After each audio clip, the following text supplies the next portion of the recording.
Good morning. I am Bryant, Carpenter, sports editor of the Merit and Record Journal, alongside my right-hand man, my fellow Red Sox fan, Mr. Sean Kid Kroffsik. It is Saturday morning. We are coming to you with This Week in High School Sports Football Edition. And, hey, Shawnee, it's late Friday night as we film, but, hey, man, we're used to staying up late this week, are we not? Here we are, yeah, a lot of late nights. Watching the Red Sox and Astros, that epic series, and our team is going to the World Series, but, hey, we're here to talk high school football, Shawnee, because we're coming off a Friday night in which we had 5 teams go out and play and come up with victories. Yeah, lots of wins tonight. We have Maloney bouncing back with a win over Wethersfield. After losing to Bristol Central, Maloney bounces back. They're 5-1. The Platt Panthers, in a bit of a tussle there with Bristol Eastern. Winless Bristol Eastern battled the Panthers for the first half. Platt wins that game, and they're 5-1. And in the CCC Division II West, Shawnee, they are 3-0, and they're in first place. Meanwhile, over in Southington, we had the Blue Knights pretty much beat up on Connor to win their 5th straight CCC Division I West championship, 5 straight for Mike Drury and his boys. Congratulations. Hey, and Cheshire, they get their first win down in West Haven against the Blue Devils, 21-14. And Lyman Hall started off our night by beating up on Bassick, 41-6. And we just got late word from Danbury that Wilcox Tech lost to Abbott Tech / Immaculate, 50-20. It's a lot of numbers, Sean. Shall we take it from the top? Let's do it. Let's go over to Falcon Field, where Maloney was hosting the Eagles of Wethersfield. And Shawnee, second time in as many weeks for Wethersfield to Falcon Field, and second time in as many weeks, Wethersfield went back to town with a loss to a Meriden team. Yeah, so off the bench, James Tarver with the first play from scrimmage, a 75-yard touchdown. What a way to start for the Spartans. Tarver. Yes. And Wethersfield did come back, tie the game. Then Tarver, 2 more touchdowns in the first quarter, 3 total, 2-yard run and a 5-yard run. Elijah Stevenson had a 2-point conversion as they led 22-6 after the first quarter. Then the offense started turning to the air. Elliot Good had 3 touchdown passes, 1 to Maurice Brackett, 2 to Victor Marquez, and it was all Spartans from there. Yeah, after losing to Bristol Central last week, Maloney needed to come home, get the house back in order, which they did. 5-1 for the Spartans with a final of 49-18. A lot of points for the Spartans. When they get going, they get going. Yeah, definitely. And Jalen Nixon also blocked PAT, and Cody Talento with an interception. Cody Talento, linebacker from Maloney, is having a very good season for them. That certainly has not escaped notice. All right, so Maloney's winning 49-18 here at Falcon Field. Platt's over at Bristol Eastern, where Maloney had won a couple weeks back. They do wind up winning 40-17, really pulled away, but Eastern battled them early on. A little gimmick play, too, to get on the board for Eastern tonight, huh? They did, yeah. So Eastern had 2 one-point leads in the first quarter. The first half, I should say. Jake Baker started the scoring with a punt return, 64 yards. And then, like you said, the fleet flicker from Bristol Eastern put them up on a 4th and 20, put them up 7-6. Then Roberto Salas, 14-yard touchdown run. And then Eastern come back. They went ahead 14-13. Salas answered again.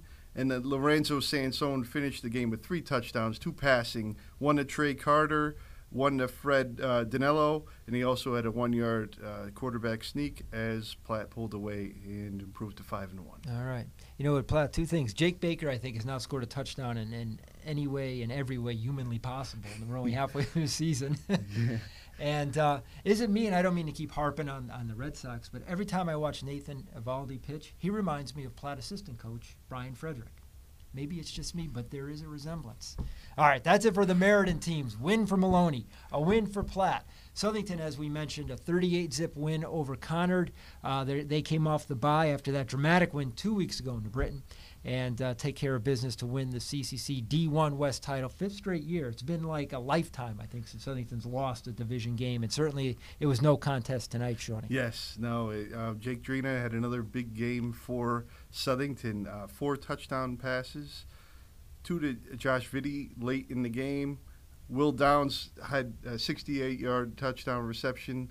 All over 200 yards today for Will. Okay, that Downs is like over 200 receiving by halftime. Yes. I wish I could say I was making that up by halftime. Yes. Will Downs had taken to the Downs for over 200 yards. Yeah. He is the area's leading receiver by receptions. His running mate there, Flynn, is Jacob Flynn, who also had a catch tonight, I believe, for a touchdown, is the yardage leader, at least going into tonight. Perhaps Downs has caught him. Stevie Daniels, we know, will be supplying us with the stats, and we will have the definitive answer by Sunday at 2:15 p.m. That's how punctual Stevie Daniels is.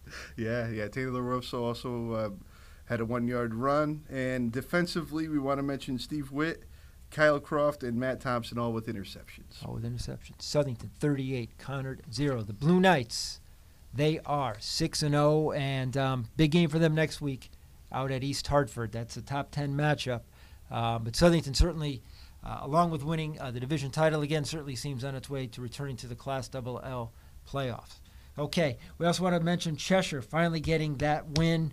Congratulations to Don Drust and his guys, 21-14 in West Haven. This one did not come easy, though, that's for sure. Nothing ever comes easy at Ken Strong Stadium, to be sure. But some big playmakers for Cheshire, and then a big defensive stand, Sean, to end it. Yeah, Colby Griffin had 2 first-half touchdowns for Cheshire. They had a 1-yard run and then a 34-yard keeper. Jake McClendon had a 34-yard run to set up Colby Griffin's second touchdown. This game was tied 14-14 at the half.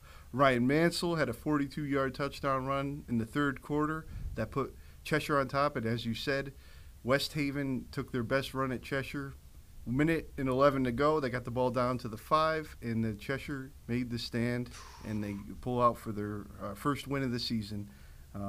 Also want to mention Sean Canglio with a sack for Cheshire to highlight their defense. All right. Whenever I think of Cheshire West Haven, I remember 2009 and Cheshire beating Staples in overtime to win their most recent state championship.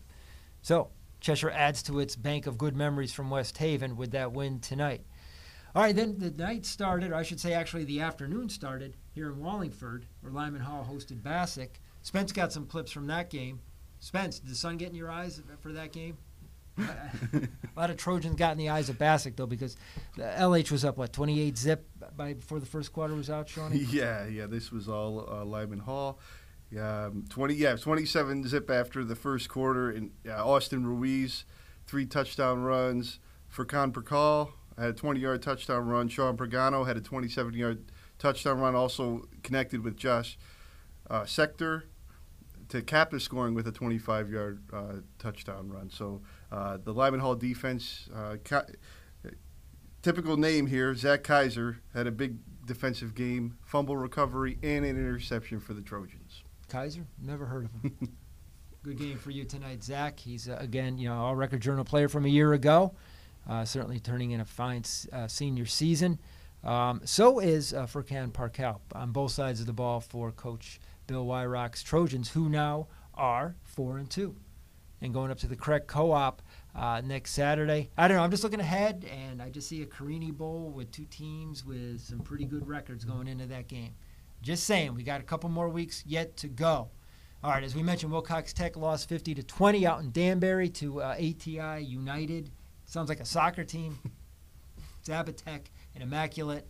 And Co-op defeated Wilcox Tech. Want to see Coach Trevor Jones and his boys get back on the winning side of things next Saturday at Falcon Field. They started 2-0. They've lost 4 in a row. Time for the Tribe to shake that losing streak. Okay, Shawnee, that covers it for tonight because Sheehan had a bye. They'll be back in action next week against Griswold. Everybody's back in action from this point on, Shawnee. Just in case Friday night's not busy enough, kid. That's right. And just, we might have a World Series game to be watching too next week. Yes, that's true. Our attention's being pulled in myriad ways at this point in the year. Hey, I am Bryant Carpenter, sports editor of the Meriden Record-Journal, alongside Shawnee Kroffsik. My man Spencer Davis was at a long day. He's doing all sorts of stretches and calisthenics there behind his camera. This has been This Week in High School Sports Football Edition. We thank you very much for tuning in. Be good.